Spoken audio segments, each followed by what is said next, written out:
AJ Live. I'm your host, Chef AJ, and this is where I introduce you to amazing people like you who are doing great things in the world that I think you should know about. Well, I have a very special show for you today on Easter. This is Tim Kaufman, and he has a brand new book that will hit Amazon at midnight. If you have to say one adjective to describe this book, I would say it's riveting. And I'm going to read a couple of paragraphs for it once we get going in the interview. It's called Escape. He used to weigh over 400 pounds and he doesn't. He's going to tell you a little bit about his story and how he did it, but you got to grab the book, guys. It helps out authors so much when you buy them. The first few days they hit the shelves or the internet. Please welcome Tim Kaufman. Hello, Tim. Congratulations. This is your first book, right? Well, my first book that's not a cookbook, but thank you so much for having me.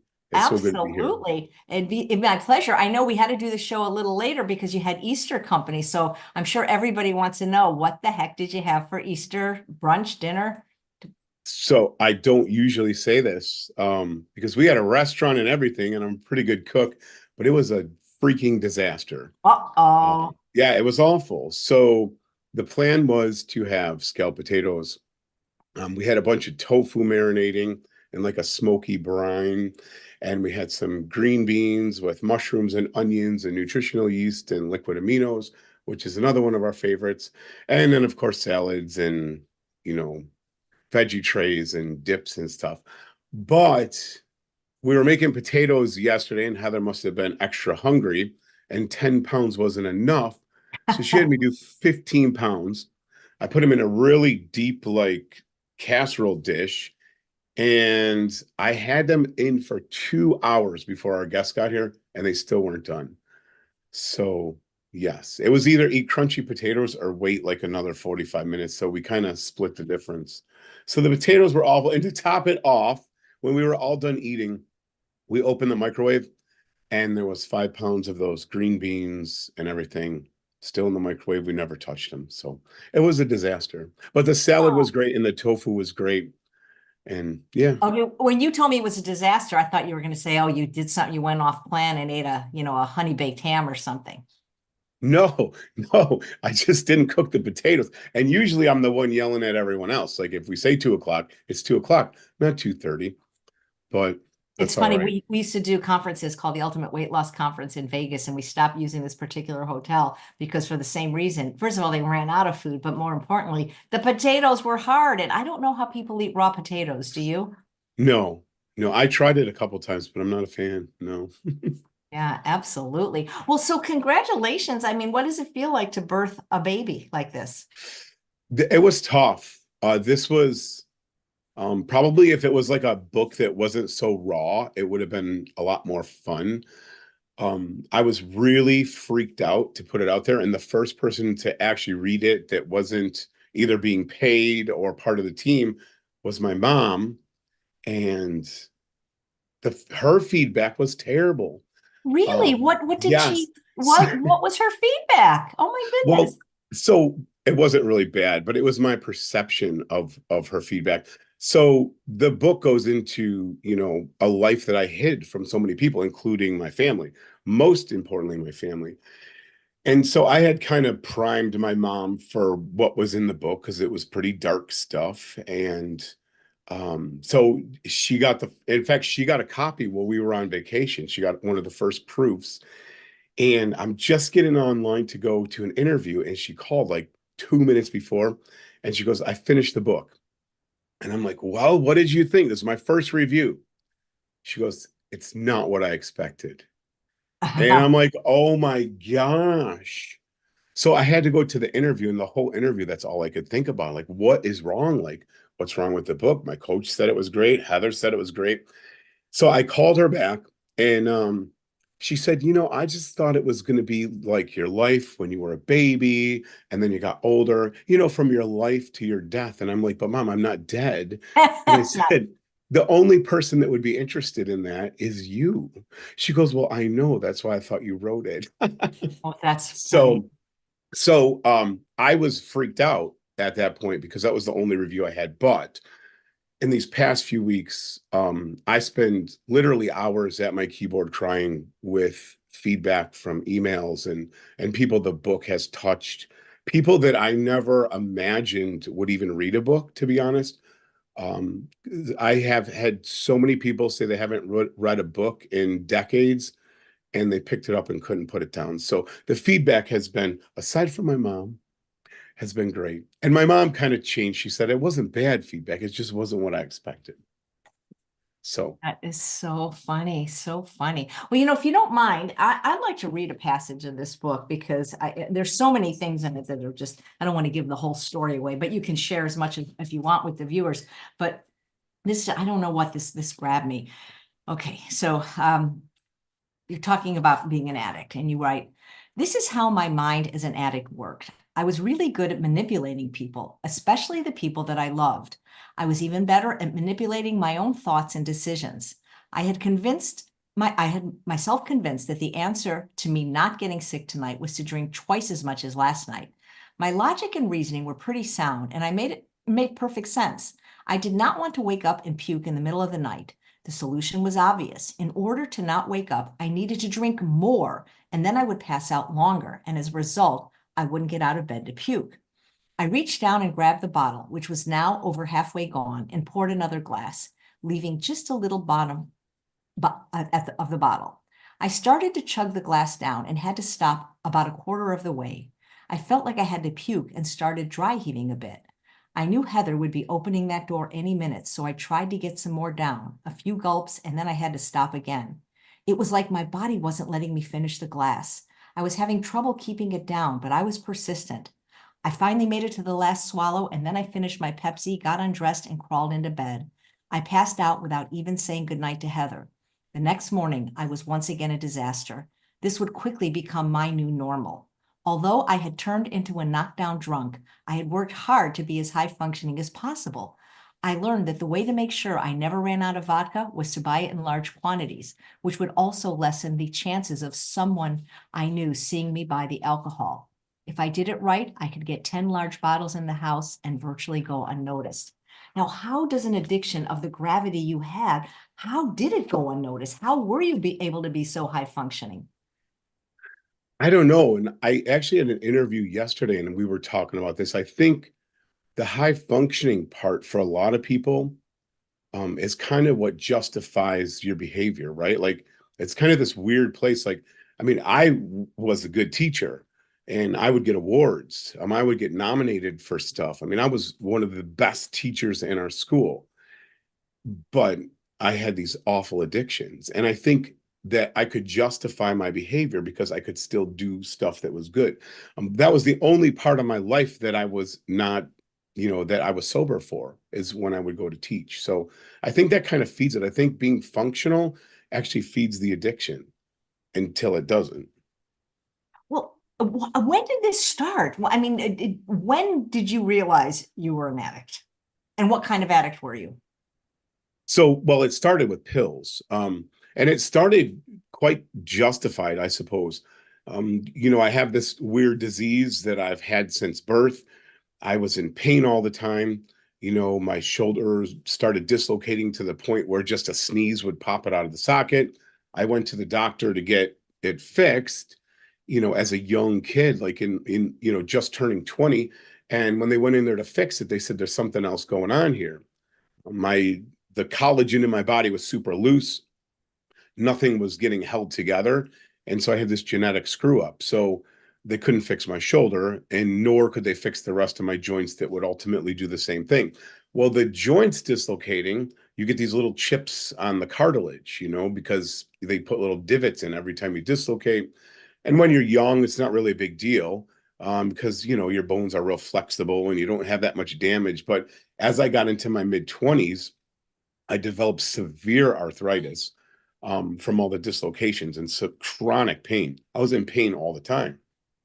So the addiction actually started with pain management. I mean, and this is back in the 90s. So, Lortab was getting handed out like candy. And then from Lortab, that worked really well till it didn't. Then we went to Percocet. That worked really well till it didn't.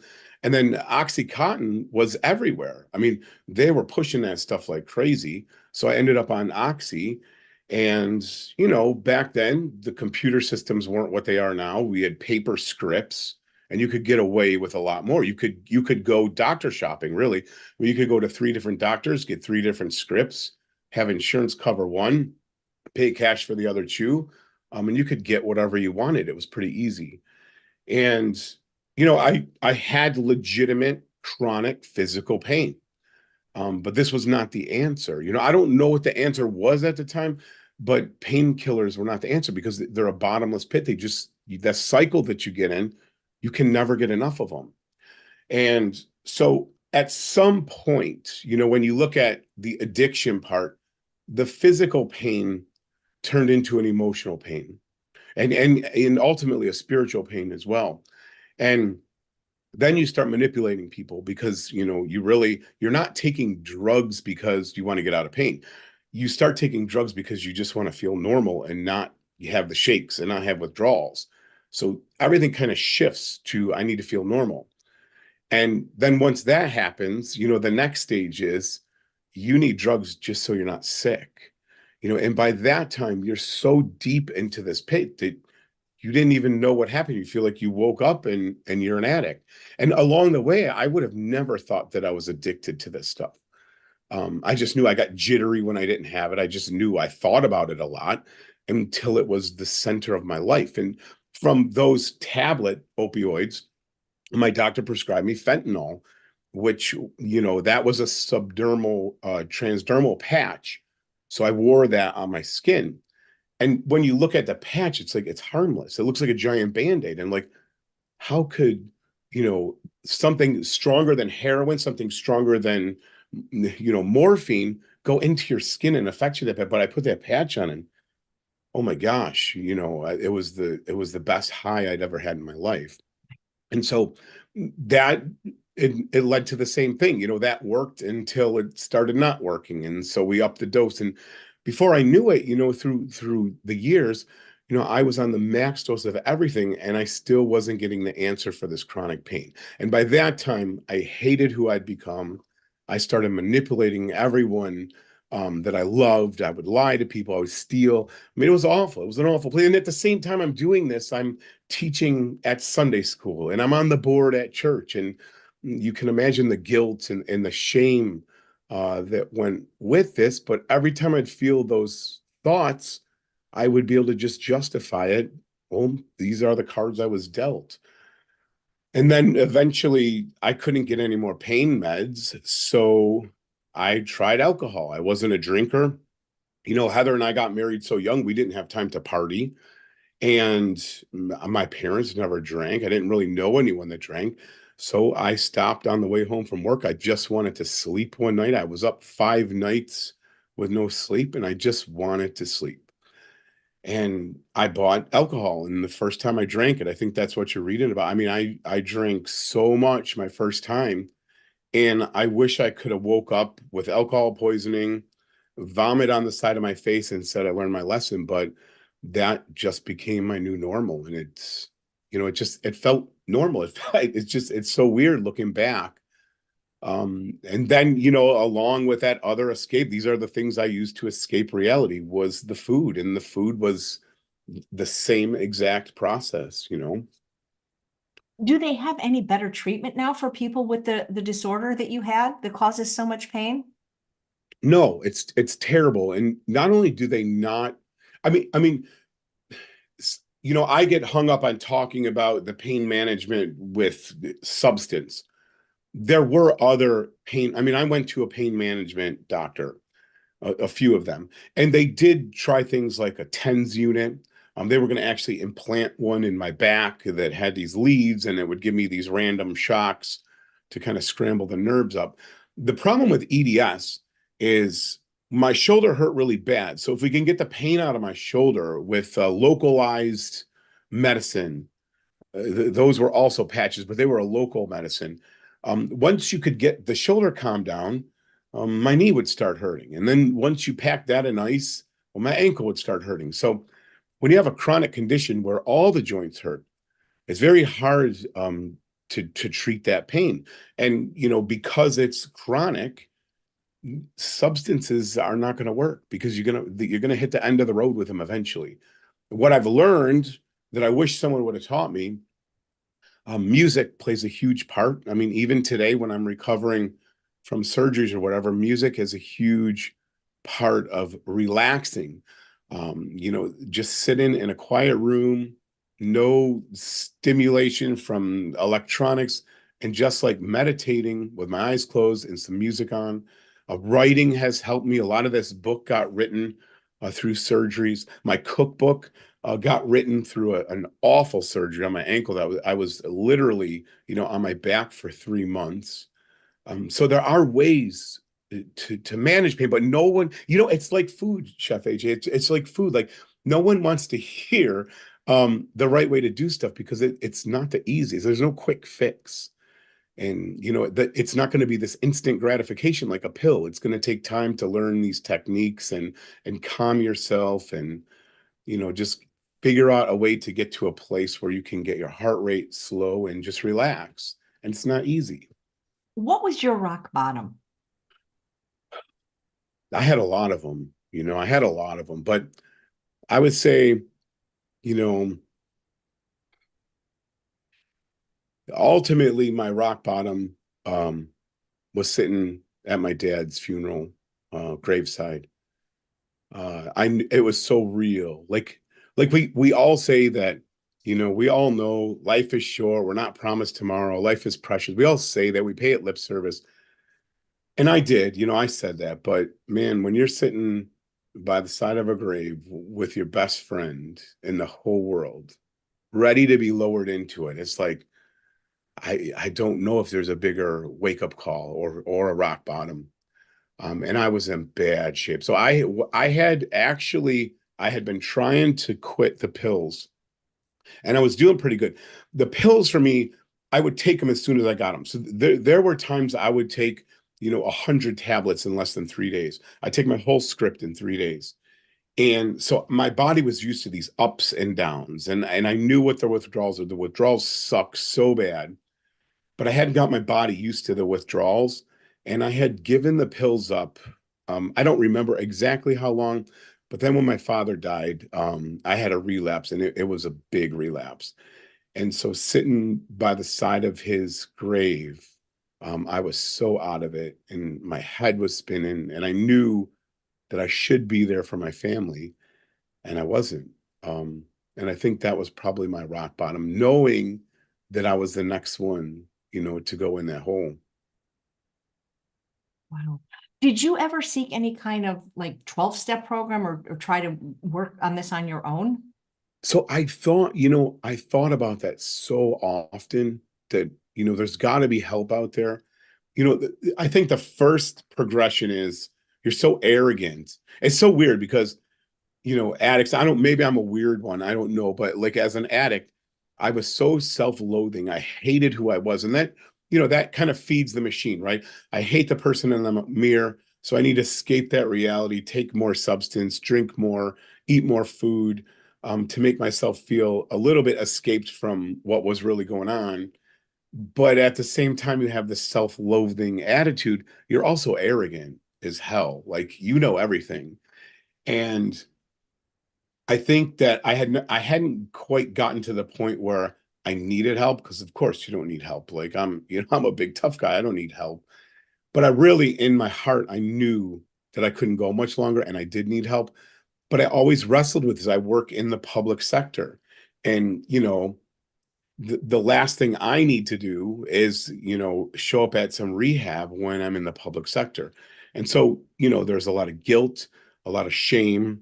I didn't know what would happen with my job. So I actually looked at a couple places in Canada and it just looked like a mess. So should people go get help? Absolutely. That's the first thing they should do is reach out for. There's people that are so good at this, and there's people willing, there's rehab centers where you can clean your environment and get a fresh start.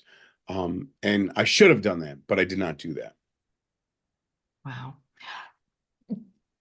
I'm just curious how you were able to get through your workday and how long did you suffer with these multiple addictions? So, you know, the stereotype for addicts are they're lazy, they have no self-control, and they want to do these, like they want to drink, they want to do drugs, but the stereotype that we put on people is so far from the truth. Typically, an addict, you have to be really resourceful. And there are many skills that cross over between entrepreneur, small business owner. I know this sounds crazy, and addiction, because it's a full-time job trying to make sure you have everything you need. You got to look ahead, you got to plan ahead, you got to plan B, because if this falls through, you got to go somewhere else. And you get really, really good at running this business. Is really like a business, to make sure everything's got to be hidden. All the lies got to be in line. You got to make sure that you tell one lie here. You can't screw that lie up over here, because these people might talk. We had it down so much that I knew exactly what liquor store I'd go to. I knew the liquor stores I could actually drive around back where they load the trucks. I could park on the side of the building. I could go right around the corner, in, back out, get in the truck and go out the back, and no one would ever see me. Like there's a lot of thought that goes into this. So it took a lot of work. Same with work. I had it down to, I would come into work, I would teach a couple classes. I was so wiped out that I would just nap in my room. During my planning periods, I'd have to sleep because I just was so stinking tired all the time. And you just learn to adapt and do what you can. And the whole goal is to get back home, and check out as fast as you can. Like 4 o'clock, you need to be back home checking out. So it's a lot of work. As far as time goes, it's hard to say how much. It was certainly a decade, and maybe more. There was a progression with the pills in the beginning. The alcohol, there was no progression for that. But there was a progression. I didn't start 25 years old and start taking Lortabs and build up in a year. There was a slow kind of fade into that. In case you just joined us, we're with Tim Kaufman, whose book, Escape, a riveting autobiography of his demons with multiple addictions, comes out at midnight. There's a link to buy it on Amazon, and you get some bonuses too. Tim, talk about the bonuses so people will be motivated to buy it. Yeah, so I mean, as you know, it's really important to hit hard in the beginning with sales.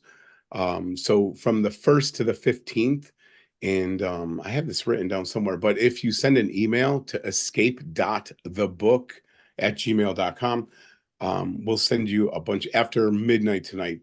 And if you bought it, a lot of people have pre-ordered, and then a lot of people have bought them from our website.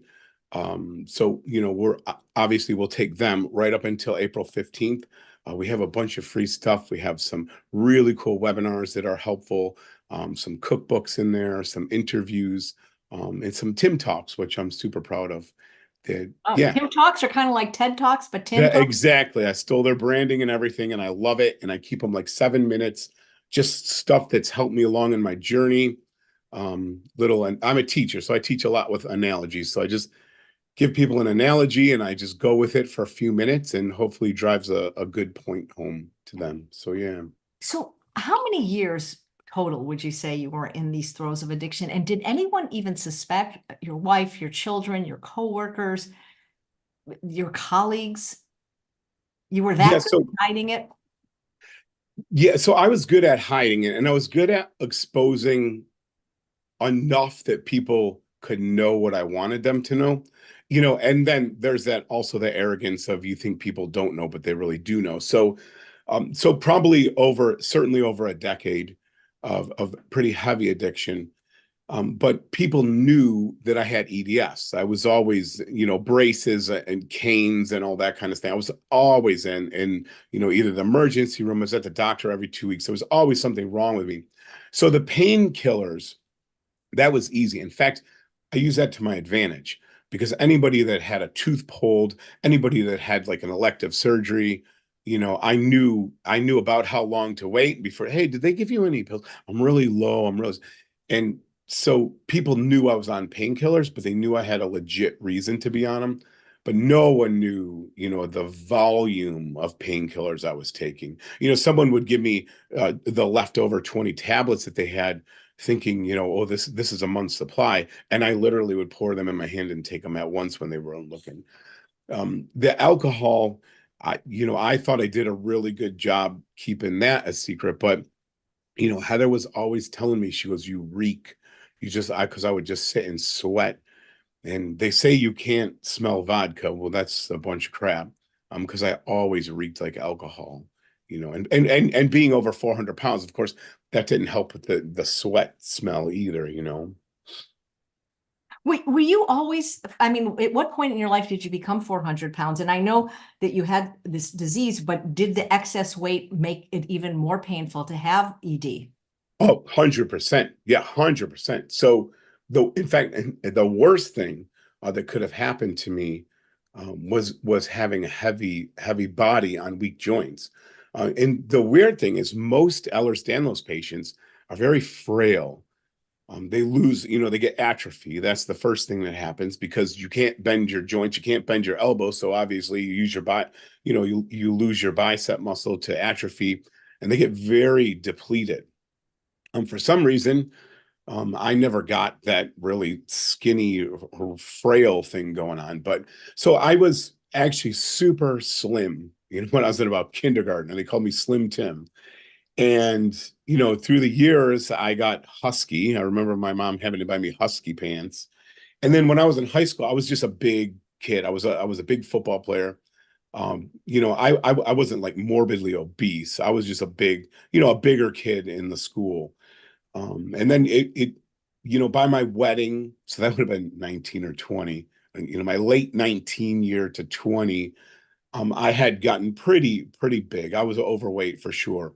And then once we got married and had kids, life got busy. And along with that, it was a perfect storm. Along with this, the doctors are telling me to do as little as possible. So now you're super busy, so you buy crap food because food in a box is really easy to cook for the kids. McDonald's is cheap. We could afford it. We didn't have a lot of money and we didn't have a lot of time. So we were set up perfectly for this hyper processed food, which put a whole bunch of weight on me. The lack of movement by doing what the doctors told me to do obviously added to the obesity as well. And now you're taking these painkillers that are just slowing everything down, and they're constipating you, and they just slow your system down. So it was this perfect storm to get really fat really fast. So through the years, I mean, even at 50 pounds a year, it doesn't take too long to get to 400 pretty quick.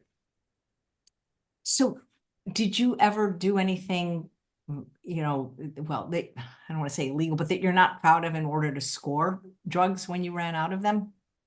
Yeah, of course. And not only am I not proud of that, I don't want to give people ideas, but yeah, I mean, I think it's, to do it halfway legal now is a lot harder because again, like with the computers, um, but there's a lot more drugs out there now. And oh my God, fentanyl, like I'd never heard of fentanyl. Like no one I knew had heard of fentanyl. And now it's this street drug, and it's so freaking deadly. And now that it's getting used to spike other drugs, it's killing so many kids in our area. It's an epidemic of young kids dying. They don't even know they're taking fentanyl most of the time. It's just in another drug. So it's awful. But yeah, I did. You know what? Out of all the things that I did, and I did some really stupid things. The thing that, I mean, I try to forgive myself. But this is the hardest one, and it's manipulating Heather. It's just, man, I used to just have her do, and Heather was in an awful position. I knew she loved me so much, but at the same time, she felt so much sympathy because she knew I was hurting. She knew I had this problem. And like the first time, like I really got pissed at her, we went to the doctor and she knew I was taking too many of these drugs. This was earlier on too.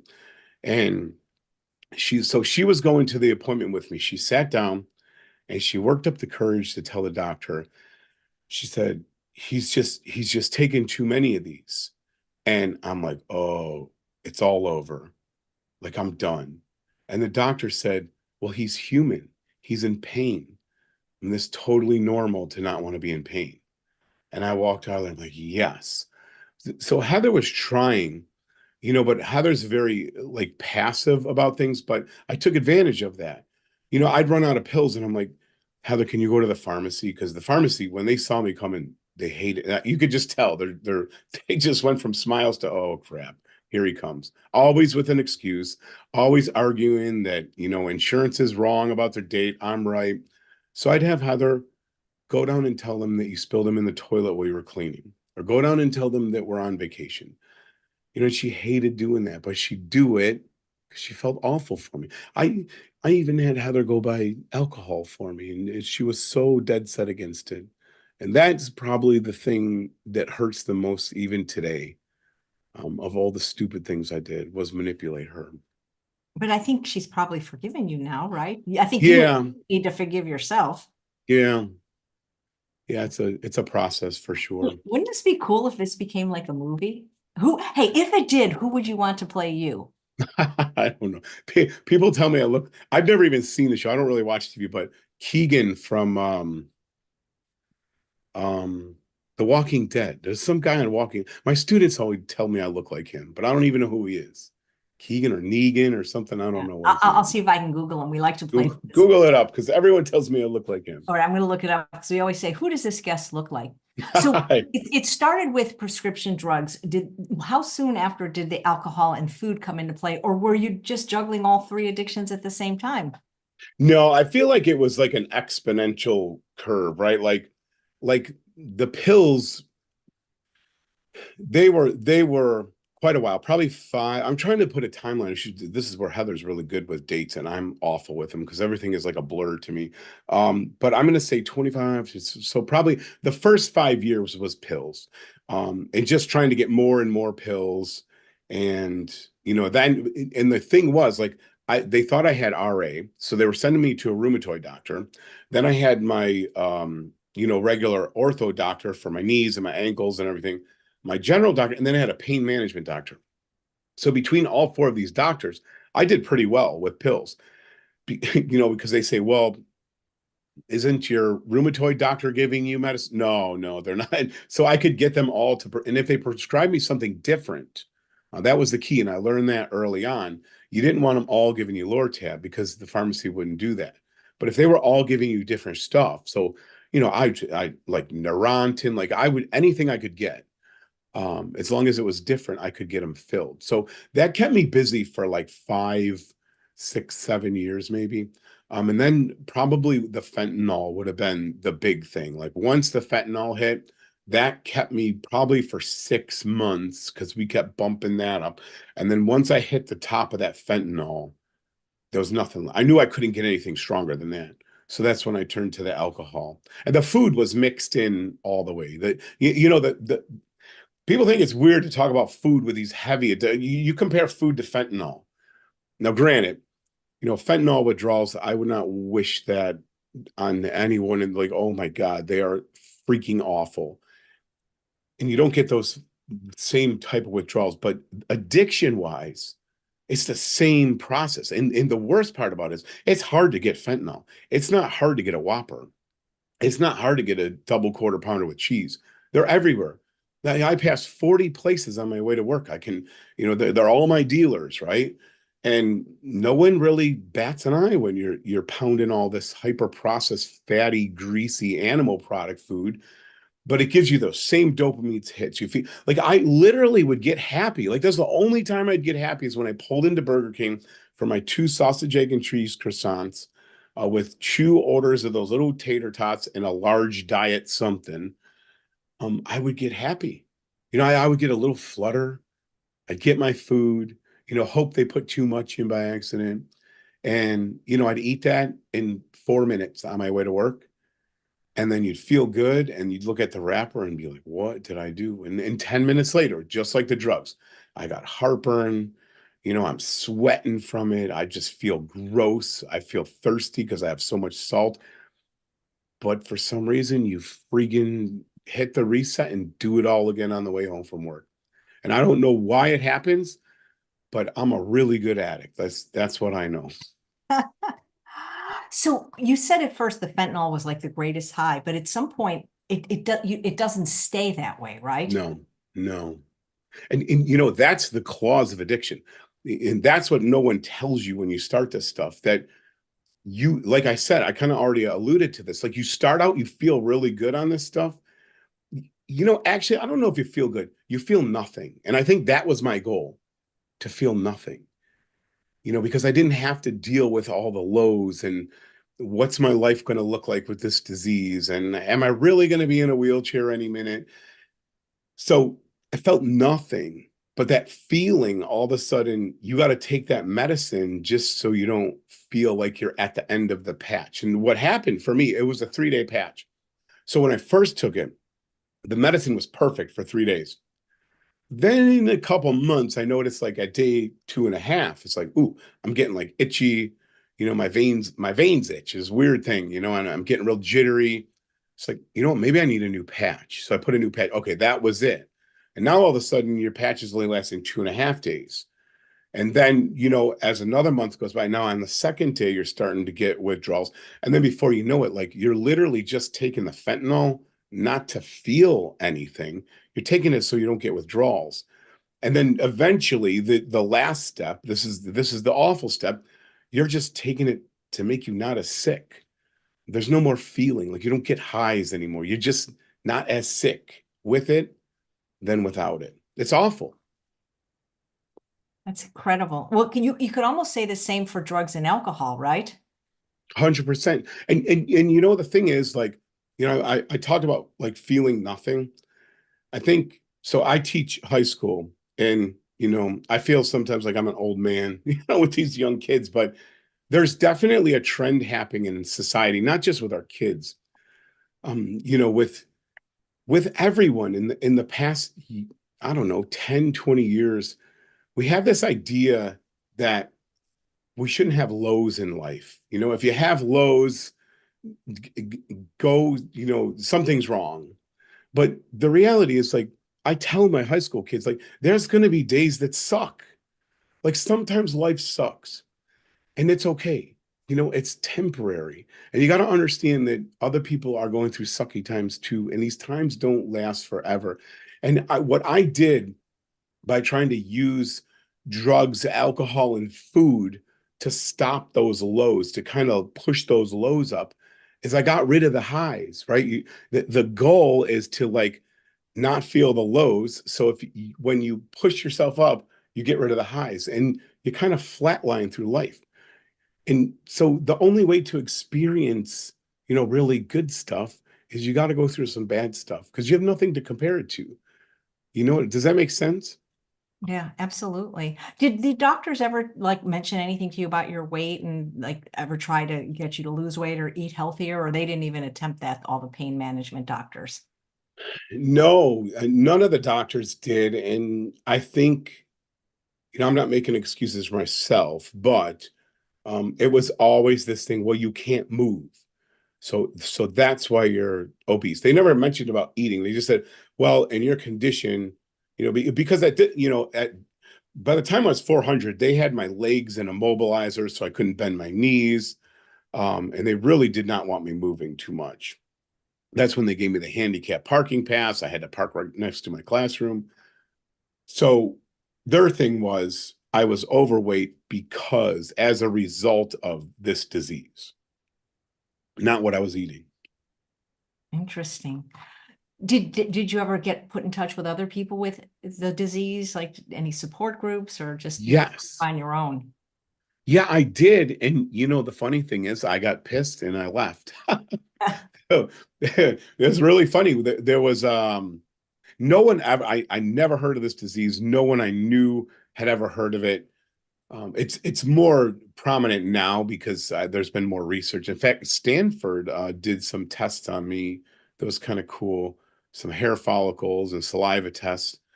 Um, so there's more research on it now. But back, 30, I can't believe I'm saying 30 years, 30 years ago, Heather was at this garage sale of all places. And there was pamphlets up on this table, and it said Ehlers-Danlos syndrome. She's like, holy crap, my husband has that. So she took one, and there was a support group locally. And I went into the support group, and it was literally a competition of who had it worse. It was just this doom and gloom. When I was young, I didn't want to hear about wheelchairs and, getting out of a bathtub hoist and all the stuff they were talking about.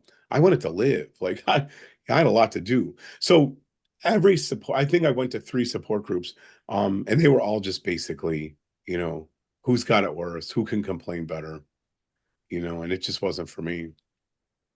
Yeah. So how long have you been clean and sober? So I wish I could go back and put my finger on an exact day, but it's definitely been 12 years for everything. And so I did everything screwed up wrong, but like I said, I stopped. I knew I needed to stop taking the pills. A big flag for me was my kidneys. My kidneys kept shutting down, and I knew what was happening, and I was petrified because my father had kidney failure in his mid 30s, and he actually lost one of his kidneys like when he was 38. So I was real, like, I didn't know if that ran in the family. I didn't have any ask or anything, but I knew I was drinking and taking so many drugs. My kidneys would shut down because I'd get up to go to the bathroom in the morning and I couldn't pee. And I'm like, that can't be good because I feel like I have to go, but I can't go. So that would go on for like 2 days. And then all of a sudden I would pee gallons out. And I'm like, oh, so I took too much. I gotta back off. Well, the problem was that I was going through so many pills that it was just, I was having more withdrawals than I was getting pills. So I gave them up. And then, like I say, when dad passed away, I relapsed. But just once, like I just went probably 1 week relapse. And so that was done with the pills. That was awful coming off them. But like I said before, I had been withdrawing so much so often that I think that made it easier. The alcohol, I quit that cold turkey too. And man, for a couple days, I laid in bed shaking like a leaf. I probably should have went to the hospital for that. That was awful. No one told me could die from this, from just going cold turkey. But the fentanyl was a different story. The fentanyl, that was probably the hardest thing I had. In fact, I left it out of my book, AJ. And my writing coach said, you got to put it in there. And I just have so much trouble talking about it. But I knew that's when I looked into going to Canada to get off the fentanyl. Fentanyl is awful. And because it was a patch, I made a little template upstairs and I'm like, all right, we got to either go to rehab or you got to figure out how to do this. And I made a template out of a piece of cardboard. And every time I put a patch on, I cut a 16th of an inch of the patch off.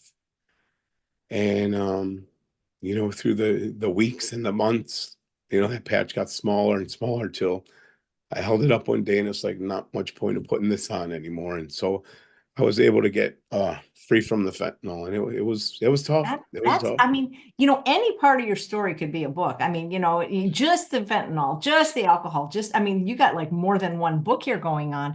Did you ever think about going to like an inpatient kind of rehab center for drugs or alcohol or food even? For as a customer, Yeah, as a customer. No. I mean, I did not do I do that now? Would I go No, no, now? not now, but when you were in I mean, the thing is, you have to want to quit, obviously. And even when you do, it's still so hard to break free from the throes of any addiction. Did you ever think about like going to, I don't know where you would go for fentanyl, but they certainly have inpatient places for food and for alcohol. Did you ever think about going to a place like that? Yeah, like I said, I wanted to go to Canada. We're only like 25 minutes from Canada. And I thought if I went in a different country, no one would find out. But yeah, I did, but I had that stigma hanging over me that I was afraid to get help. Um, I don't know. And I hate saying this because I don't want to get people need to go get professional help. Like I'm gonna say that 100 times. You need to go get professional help. Don't do what I did. But at the same time, I don't know if I would have listened. I'm a very rebellious person. And I don't like being told what to do. I'm very type A. And I don't know if rehab would have worked for me. I don't know. Looking back, I did the 12 steps. Now, if you would have told me to do the 12 steps, I would have said, screw that, I'm not doing it. But when I look back at my recovery, I literally did the 12 steps without knowing what the 12 steps were. Um, But that doesn't really answer your question. But I did not go. I did think about it for the fentanyl. Um, but I don't know if it would have worked for me. Yeah. So I just want to read some comments. Carrie says, "You are a walking miracle. Glad you're around to tell your story. It'll help others that are dealing with addiction." And Carol, who's also watching live, says, "Your book is phenomenal. Buy extra copies to give to people you love. I'm nearly finished and looking forward to listening to it on Audible tomorrow." That's what I'm going to do. Now, Tim, did you do your own Audible? I'm going to get it on Audible. Yes. Yes. That was tough too. That was very tough, actually. Yep. So yeah, Audible is going to be available. So order now, and I've been posting the link so many times. If you do, you have a plan? Like like if you ever were to relapse, like what would you do? Do you have a plan? Like who would you call? Would you go to a place? Would you go to True North? Would you go to a Betty Ford type place? Did you ever think about that? Or because you can't get too cocky and say, "Well, I'm never gonna," you know. No, you can't get too cocky, but and I'm aware of that. I think with the food, I think this is where you can separate the two, in my opinion. With the food, yeah, I think about relapse. I mean, I guess I have mini relapse. I've never eaten animal products or anything like crazy stupid, but yeah, I eat too much. I get into cashews and cashew cheese, and I don't really eat that much Hey, processed like when I go, maybe what's that? maybe we could get you a cashew patch, and then Cashew patch. That would be great. we can Um, cut it down a little bit by bit. So I guess when it comes to food, when we with regard to food, yeah, I could relapse. Do I ever think I could go back to 400 pounds? I don't think it's like physically possible with the way I eat now, because without eating animal products, so in very minimally processed food, I can gain weight, sure, but it'll be really hard to ever get back to 400 pounds. I'm not saying I couldn't be 50. I'm probably 20 pounds overweight right now.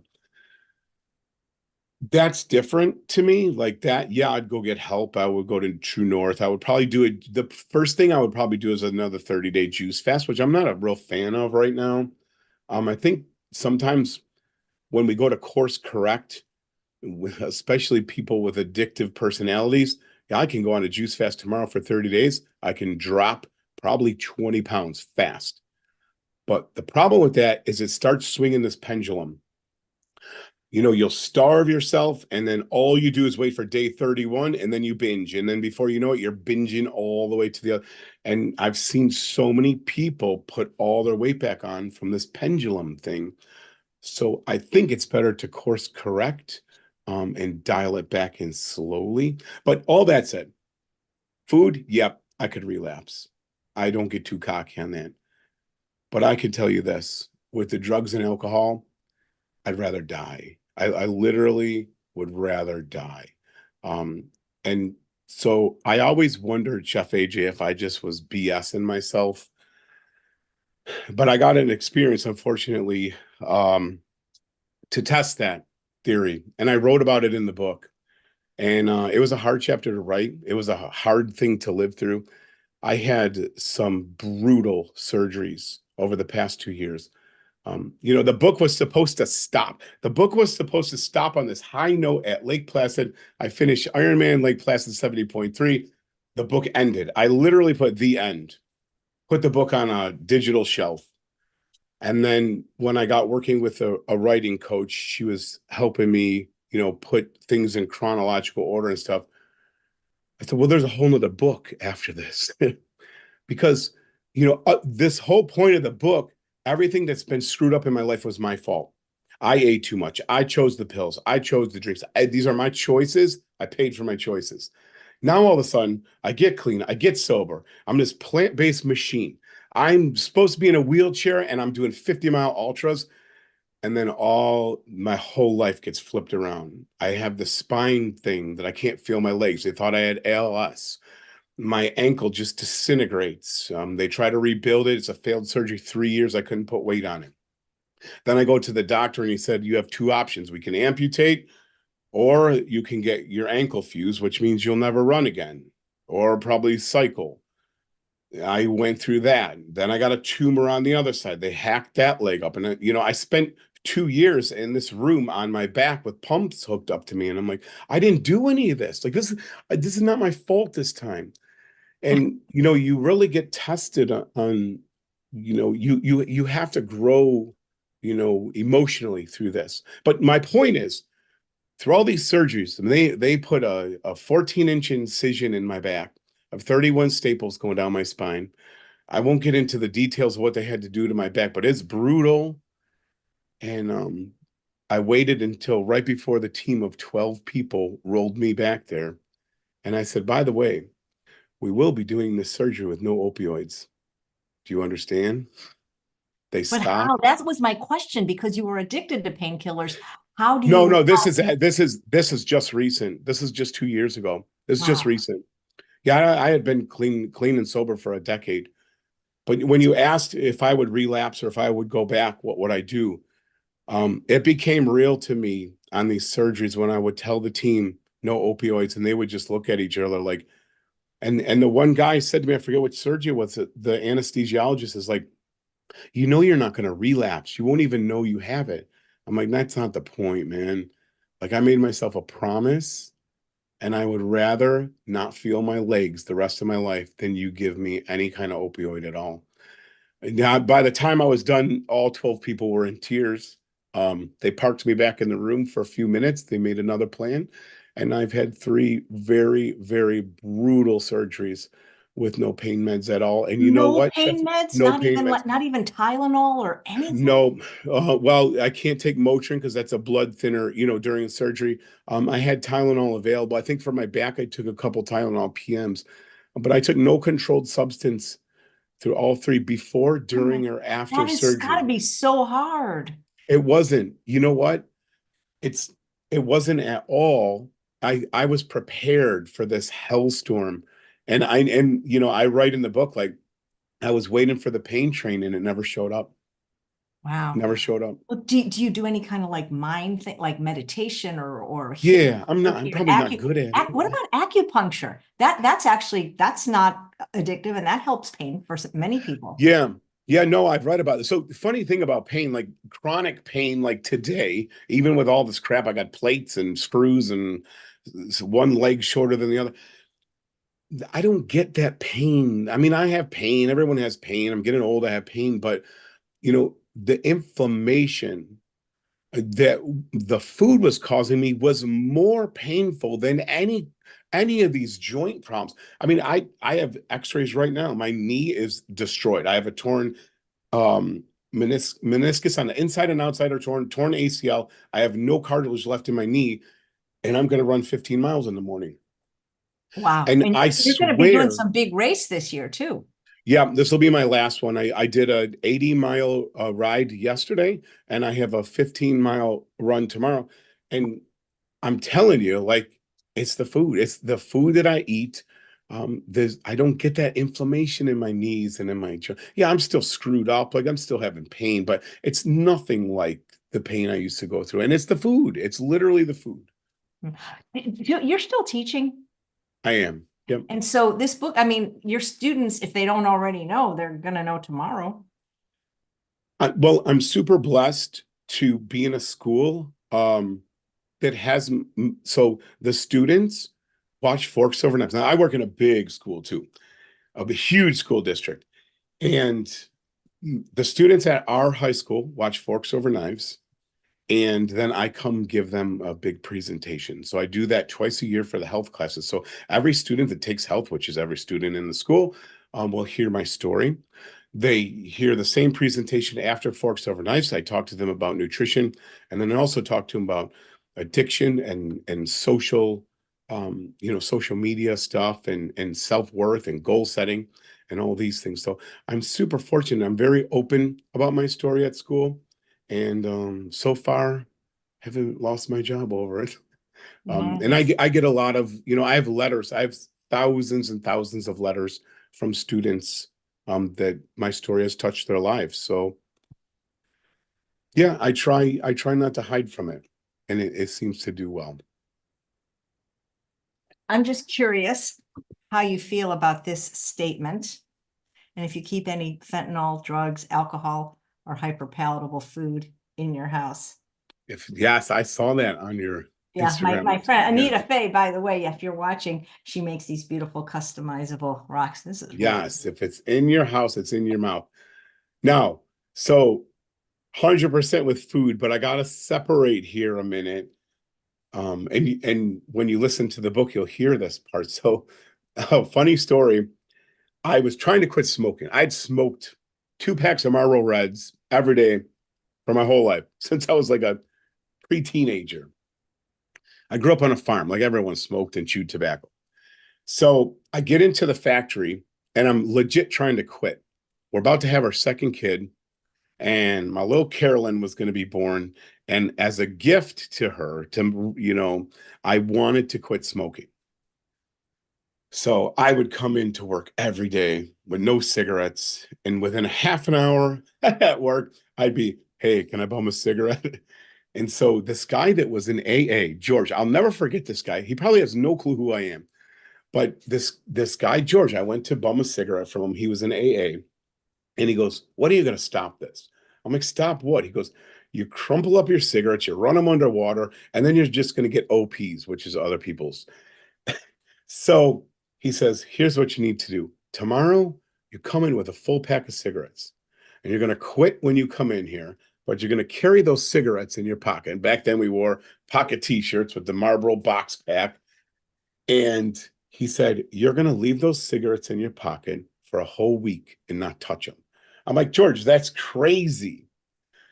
And he goes, just try it. He goes, here's what I want you to do.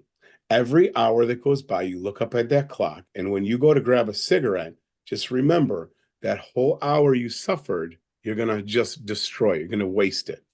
And then when you get to 2 hours, look at the cigarette and say, if I take one, I'm just ruining 2 hours of suffering. And I worked that system through. And actually, I quit smoking. And my daughter is 27. And I haven't smoked in 27 years. That said, to this day, um, I have the empty box of fentanyl right in my dresser, so I never forget it. The other thing that's kind of weird is I used to drink out of this is nuts, but this Disney tumbler, big glass. And for years, I left that on my dresser. And every night I looked at that. And I had vodka under my bed, knowing that it was there, but knowing that I wanted to be strong enough not to touch it. Will that work with food from eating? Heck no. So, yes. So, for a long time, I actually did have these substances in the house, but I wanted to be off them more than I wanted a new life more than I wanted to escape reality, if that makes sense. What do you think causes addiction in general and in your specific case? So I know people argue, I know psychologists argue, I don't know if there's a right answer. I hate blaming genetics. I hate that because it's the one thing we can't control. But I do believe genetics plays a huge part in addiction. I can see it in my family. And man, I'll tell you, most of the people I see, including myself, if I can get addicted at one thing, because my mind, this is why I got to be 400 pounds, right? If one donut is good, well, damn, then 10 must be brilliant, right? And that's how my mind thinks. Like, it doesn't matter if it's air conditioning, heat, like if it's good to be a little cold, well, just crank that AC all the way up. And I do believe that's genetics.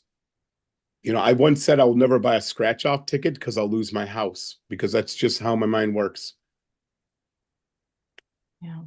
Let me see if there's any questions in the chat. If you're just joining us, you must pick up this book. It'll be available on Amazon starting midnight today. It'll be available Audible, and there's an email in the show notes that you'll get a whole bunch of really cool bonuses if you send your receipt to that email. So Yeah, and I should mention one more thing. Heather just notified me that so we bought 1,000 copies to have early signed. I believe we sold out and she ordered more. So I just checked the website. I think there's 52 books left on our website, and I suspect they'll be gone probably by midnight here tonight. But people can get a signed copy that was sent right from my house before it's even available on Amazon if they'd like. Perfect. Tim, what are you most proud of? Wow, that's a tough question. I think I'm most proud of, like, the textbook answer is like all these things I've overcome and stuff, but I really don't have to think too much to say I'm most proud of how my good choices have affected the people around me. It's I get caught up in talking about the bad choices, the bad choices, just like I told you, the hardest thing for me to do was forgive myself for manipulating Heather. I think one of the coolest things is seeing Heather today. Like, her life is so different. She lost 90 pounds, and that doesn't even matter. She loves life. Like, she runs now. We were the kids in school that always skipped the day the phys ed tests came. And anytime there was anything to do with running, we skipped. Heather didn't start running until she's like in her 40s. And just to see her, tomorrow I get to watch her. I can't keep up with her, but we'll pass each other on the trail. And she's got her earbuds in and her hand up there and she's singing and she's so freaking happy. And I know um that because of my good choices, the people around me benefit. And I think that's what I'm most proud of. What do your kids have to say? I don't hear you talk about them a lot. How old are they now? How old were they when you were in the throes of multiple addictions? So I had a lot of trouble. I even talked to my book coach about that. I'm like, I don't know what to do about this. So obviously my kids were a huge part of my life. But the the addiction part, I was really good at hiding it from them. Now, to be fair, I had a pretty easy job because the kids were young. I mean, the kids were little toddlers. My kids never saw me drink. They knew I took medicine, but that was always because daddy was sick. Daddy was sick. So I did a real good hiding addiction from them. And Heather helped out a lot with that too, because again, dad had this disease and dad couldn't go with us here, and dad can't be in the car for more than 15 minutes. So by the time, I transitioned over time and found plant-based and got off everything, my kids are one's 30 and one's 27. So they're older now, but they kind of knew both worlds of me. We were talking about this on a podcast last night. I think my transition was slow over time, so it's just what the kids knew as we went along. So, like, if you don't see someone for a long time and they lose 30 pounds and you haven't seen them in a year, it's like a shocker to you. But someone that lives with them might not even notice that they're losing weight, if that makes sense. So I think that's kind of what happened to my kids. But the cool stuff is, like, my kids in the beginning, when I went for my first walk, they had to go get the car and pick me up because I couldn't finish my walk. And 6 years later, they're pacing me for a 50-mile ultra marathon. And that kind of stuff is cool. So I did go from wanting to be a good dad and couldn't be a good dad, to being able to be physically active and hiking with my son and going for walks with my daughter and playing basketball with my daughter. So yeah, I don't know if that answers your question. It's Yeah. a tough question. And somebody on Instagram said I wasn't holding the book in the right place, but Instagram guys, I'm so sorry. This is a YouTube show. You see everything on YouTube. Hopefully you can see it now. Instagram cuts everything off. So if I put it right in the middle, Yeah. hopefully you can see it. Do your children suffer at all with health issues, weight issues, or any kind of addiction? I mean, I think everyone in my family at some point has struggled with weight. So I'll say yeah. Um, and I would say they definitely have addictive personalities, maybe. But I don't know if I want I don't know if I want to, like, speak for them Okay. directly. But I'm guessing they're proud of you regardless of, Yes, I would say they are, yes. and so they're not like blaming you for their whatever they have. No, no, my son lives in New York City. He's actually a teacher, which is a shocker to me. So Apple doesn't fall far from the tree. Yeah, Cindy, but it I, was it oh, was supposed to, but yeah. yeah, that's funny. Cindy says, I already ordered the book. I'm wondering about the bonuses. Cindy, I see you're watching on Facebook. Guys, if you just hop on over to YouTube where all the action and the Zoomunity is, right under the show notes, that's under the video. Everything you need to know for ordering the book and getting your bonuses are there. We just we can't put that many characters on any of the other sites other than YouTube, which gives us 5,000 characters. So who was it? People, somebody said you look like Jeffrey. Where was it? Somebody had Jeffrey Pierce Morgan or something. I don't know who that is. I'm not as show busy as somebody. Let's see. And who was it that you said that people told you look like?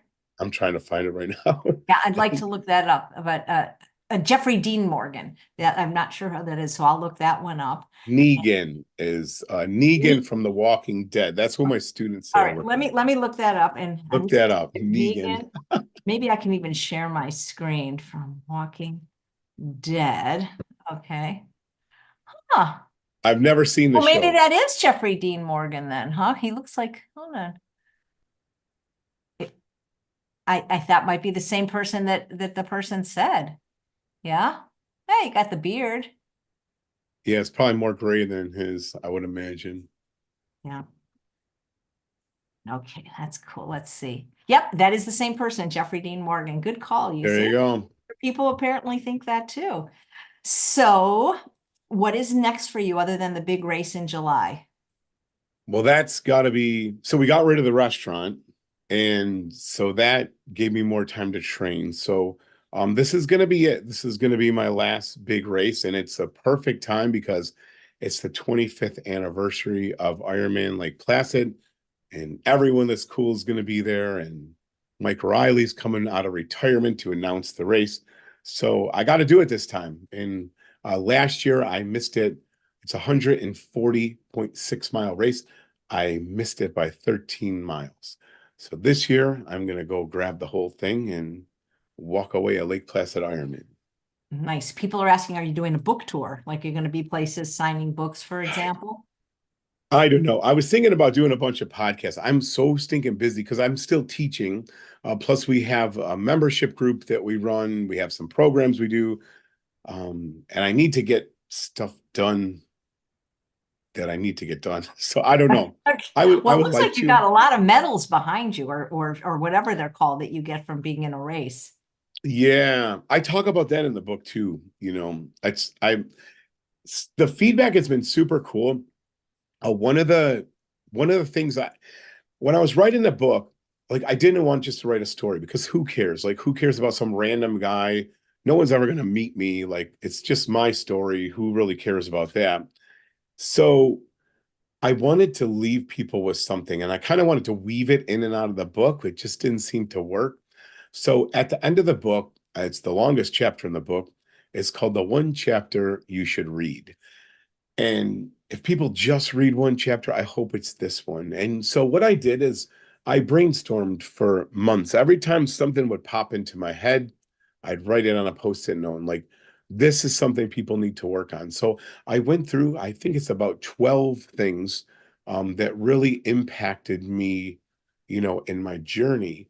And let me see here. I think I have a little list right here. Yeah, I can. Do you want me to buzz through them really super quick? Yeah, absolutely. So, and you brought up the medals, and it just makes me think of goals. And I'm taking this out of order, but goals were a big deal for me. And I think that goals really helped me. It gave me something to shoot for. It was a great thing.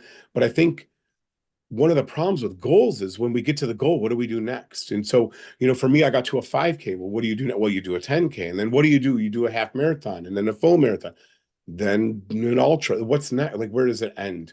And so I learned really quick that goals are important, goals are great, but we got to get addicted to the process. I hate using the word addicted, but we have to fall in love with the process and not the outcome. Because results, if someone wants to go plant-based to lose 20 pounds and they lose 20 pounds, what do? They're lost. So goals are cool, but we got to be focused on the process. And once we get those processes, become habits, we get this lifestyle. But I talk a little bit, motivation was another big fall for me. I wanted to be motivated all the time. And I realized motivation, the only time we use motivation is for our health. Like this is the only, I can't use motivation to pay my bills or to be faithful to my wife or any of these other responsibilities I have.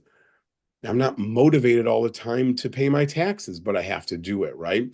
So we don't need to be motivated to take care of our health. And I talk about your why and how important that is. I talk about perspective, which actually, fun fact, the whole book is about perspective. I talk about gratitude, lifestyle. What the heck is lifestyle, anyways? Lifestyle doesn't have to be this big, unreachable thing. We can boil lifestyle down to routines and routines down to habits and habits down to mere choices. So, really, if you want to change your lifestyle, just worry about your next choice and the lifestyle will take care of itself. I talk about willpower and how willpower, was huge on willpower, and you do need a small amount of willpower. But willpower is not going to give you a sustainable life change. It can't. It can help you get going, but you got to work on your environment. And Chef Agent, we talk about this a lot. Willpower, spend that energy that you would spend on willpower, spend it cleaning up your environment, getting into a clean place. Journaling, like I was a Harley guy, journaling is what weird people do, but journaling helped me so long because if the one thing journaling did is it taught me how to go back and celebrate, my little accomplishments. They were mini accomplishments. They were small, but I had them logged down and I couldn't rip myself off. I couldn't demean myself for always being a failure because I had it written down and I couldn't change that. I talk about the power of do. Even if it's wrong, do it. Like people get stuck in this do nothing thing because they have to have everything perfect. They have to get all the information. You have to do, so you got to take action. I talk about falling in love. And as the big tough guy, this is weird, but the falling in love I'm talking about is with myself. Like that was the hardest thing in my journey was to look in the mirror and actually love the person looking back. Because that's the only way you're going to do good for yourself is if you can learn how to love, be your best fan, not in an arrogant way, just because you want better for yourself. Talk about community. I talk about eating plants. I talk about moving your body, becoming a good student. And to become a good student, you need to unlearn what you think you know. And then lastly, I close the book off with a trifecta. Being a trifecta, I tried to fix just the physical, and that doesn't work. You can't just fix the emotional. That doesn't work. We're emotional, spiritual, and physical beings. And if you just try to take one piece of that and leave the others go, it's not going to work. So that's my favorite chapter in the book is the one chapter you should read. Those are the subtitles of that chapter. Thank you. We have a question from an Instagram viewer. I don't know if you can answer this, but if you can't, Dr. Doug Lyle is my guest tomorrow at 11. And the question is, so how to say, how does someone who restricts cover from food addiction? And then I asked for a little bit more specificity. And then they said goes from stopping overeating to restricting food, how to find a balance. So I struggle with this now, the overeating part.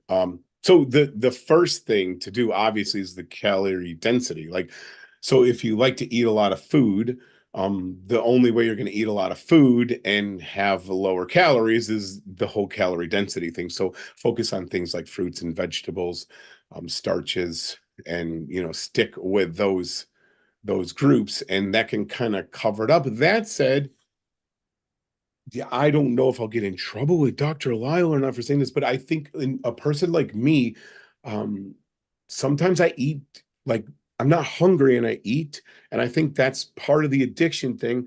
And in my mind, I don't need 7 potatoes. I don't need them. I'm fine after 3. I don't know why the next 4, and I had this attitude when I first switched Better that potatoes than pills. this is true, 100% true. And I'm not knocking that at all.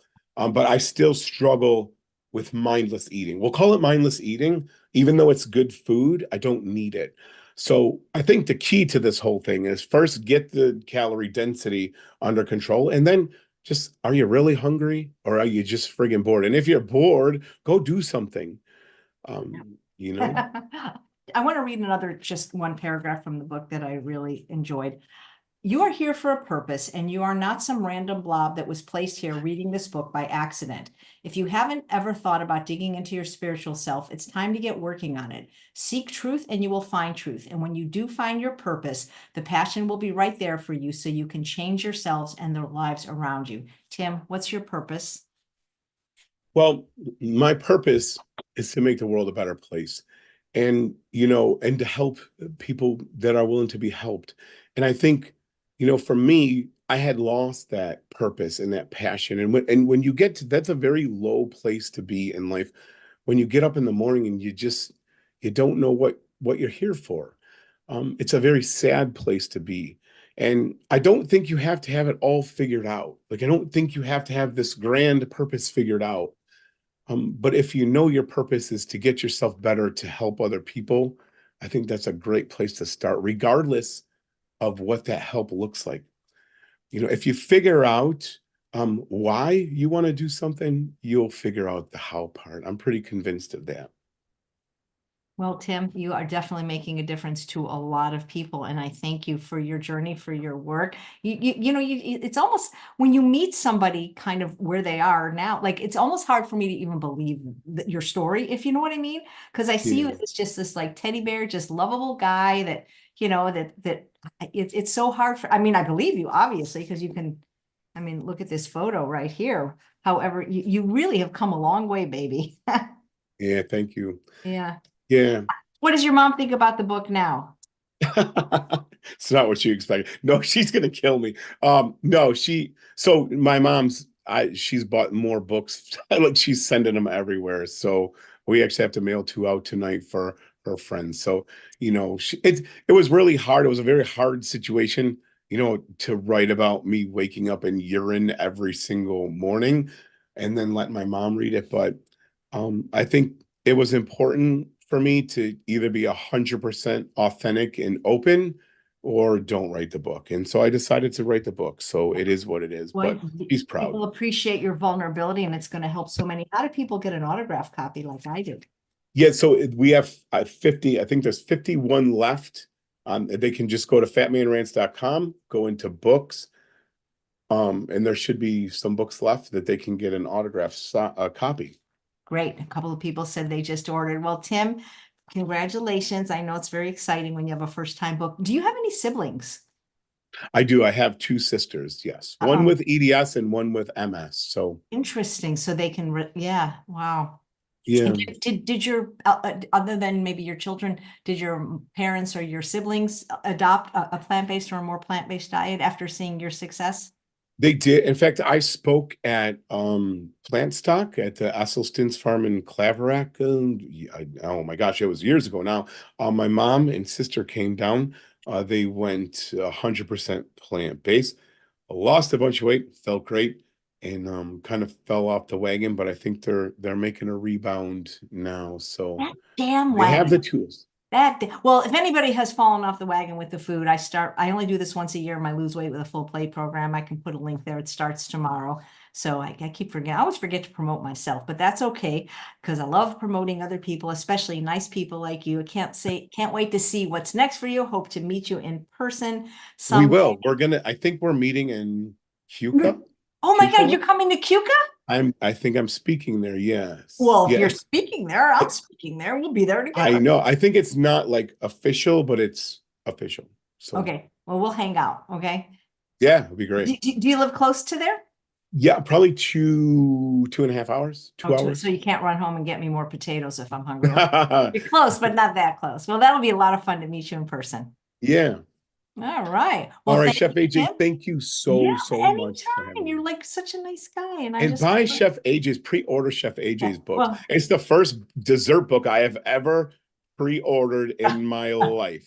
Thank you. Yes, this is the dog-eared one, but the real one is hard copy. So when maybe by then you'll have a show and you'll have me on your show when we're trying to promote this. Absolutely. It's not until summer. All right. Thanks, Tim. Yes. Congratulations. And thanks all of you for spending part of your Easter with me and Tim.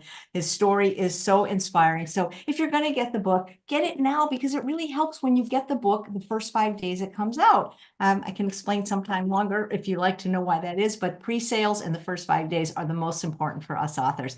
Happy Easter, everyone. I hope to see you tomorrow at 11 a.m. Pacific time for Straight Talk with Dr. Doug Lisle. Take